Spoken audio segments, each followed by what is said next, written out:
نبی پاک علیہ السلام فرماتے ہیں الدین نصیحہ، دین خیر خواہی کا نام ہے، دین سراسر خیر خواہی ہے۔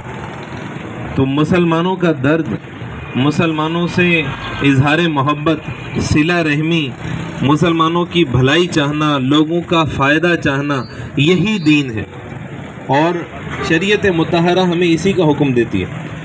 اور پیارے آقا صلی اللہ تعالیٰ علیہ وسلم کی سیرت طیبہ کا اگر ہم مطالعہ کریں تو آپ علیہ الصلوۃ والسلام نے تمامی عمر خیر خواہی فرمائی، لوگوں کی خیر خواہی فرمائی۔ ہمارے آقا فرماتے ہیں یا ایھا الناس، اے لوگوں، قولوا لا الہ الا اللہ تفلحوا، اے لوگوں لا الہ الا اللہ کہو کامیاب ہو جاؤ گے۔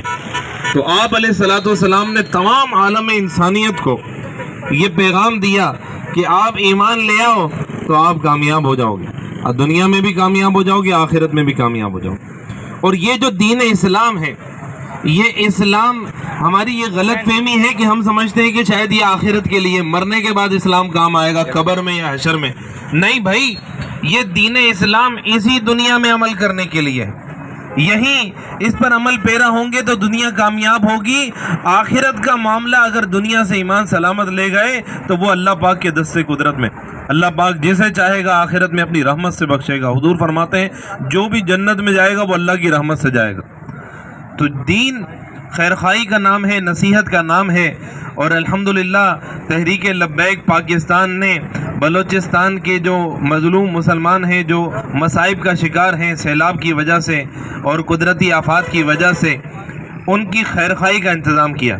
تو تمامی مسلمانوں سے درخواست ہے اور ان سے اپیل ہے کہ وہ بڑھ چڑھ کر اپنے بھائیوں کی مدد کریں، کہ امت مسلمہ تو جسد واحد کی طرح ہوتی ہے، اور جسم کے کسی ایک حصے میں بھی تکلیف ہو تو پورا جسم بے قرار ہوتا ہے۔ تو ہمیں یہ اپنا محاسبہ کرنا چاہیے کہ ہمارے جو بھائی بلوچستان میں پریشانی کا شکار ہیں، تکلیف اور مصیبت میں مبتلا ہیں، ان کے سروں پر چھت نہیں ہے، رہنے کو گھر نہیں ہے، سب تباہ ہو چکا ہے پانی کی وجہ سے، سیلاب کی وجہ سے۔ تو ہمیں خیر خواہی کرنی چاہیے، اور خیر خواہی کے جذبہ ایمانی کے ساتھ بڑھ چڑھ کر جس سے جتنا بن پڑے اپنے ان مصیبت میں مبتلا مسلمانوں کی، بھائیوں کی مدد کرنی چاہیے۔ اللہ تبارک و تعالی ہمیں بڑھ چڑھ کر اس کی مدد کرنے کی توفیق عطا فرمائے، اپنے بھائیوں کی مدد کرنے کی توفیق عطا فرمائے۔ یاد رکھیں یہ تحریک لبیک، اس کا تو نام ہی اتنا عظیم ہے۔ ہمارے بہت بڑے اپنے مفتی اعظم پاکستان مفتی منیب الرحمان صاحب کی بڑی پیاری بات یاد آ رہی ہے۔ فرماتے ہیں یہ محرم کا مہینہ ہے، قربانی دینے کا مہینہ ہے، خیر خواہی کا مہینہ ہے۔ فرماتے ہیں کہ جناب کربلا بیچنے والے، کربلا کے نام پر، امام علی مقام کے نام پر تجارت کرنے والے تو بہت دیکھے، لیکن حقیقی کربلا جس نے برپا کی وہ خادم حسین رضوی ہے۔ وہ حسین کا حقیقی خادم جس نے واقعی حقیقی کربلا برپا کر کے دکھائی، اس کا نام خادم حسین رضوی ہے، اور اسی کے یہ مشن جو ہے تحریک لبیک کے نوجوان اور کارکنان لے کر چل رہے ہیں۔ تو آپ سبھی سے درخواست ہے کہ اس میں ٹی ایل پی کا ساتھ دیں، اور بلوچستان کے جو مصائب میں شکار ہیں مسلمان ہمارے بھائی، ان کے لیے بڑھ چڑھ کر امداد کا اہتمام کریں۔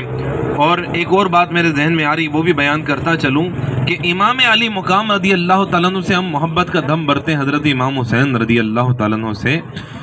امام علی مقام کا حقیقت میں انسٹانس کیا تھا، ان کا وہ دیکھیں اسٹینڈ کیا تھا؟ اصل ان کا اسٹینڈ ہی یہ تھا، انہوں نے یزید کی بیعت کرنے سے انکار کیا۔ اس دور میں ووٹ ڈالنے کا یہی طریقہ تھا کہ بیعت کی جاتی تھی۔ اب یہ دور جدید ہو گیا، لہذا بیعت ووٹ ڈال کر کی جاتی ہے۔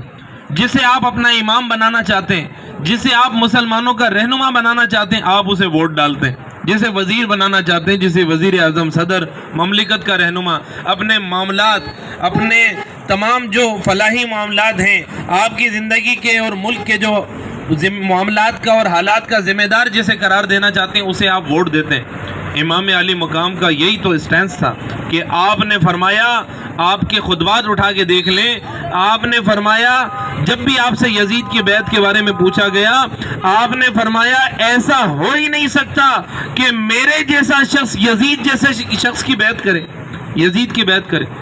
تو امام علی مقام نے یہ نہیں فرمایا کہ ایسا نہیں ہو سکتا کہ میں یزید کی بیعت، آپ نے فرمایا ایسا ہو ہی نہیں سکتا، ہرگز نہیں ہو سکتا کہ میرے جیسا شخص یزید کی بیعت کرے.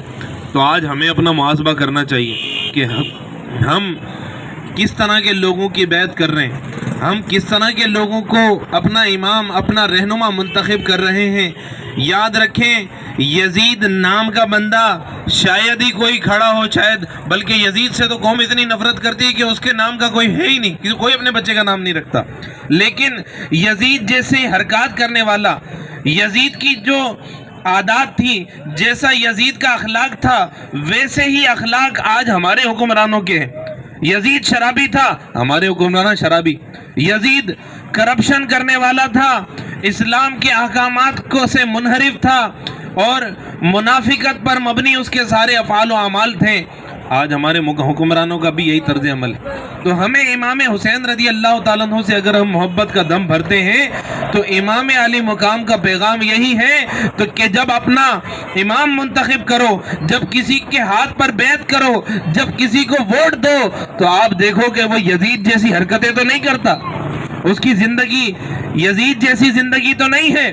تو آپ اگر حقیقت میں کسی کو امام منتخب کرنا چاہتے ہیں تو امام علی مقام کے نقش قدم پر جو چل رہا ہو، جو امام علی مقام جیسے اخلاق والا ہو، اسے اپنا امام بنائیں.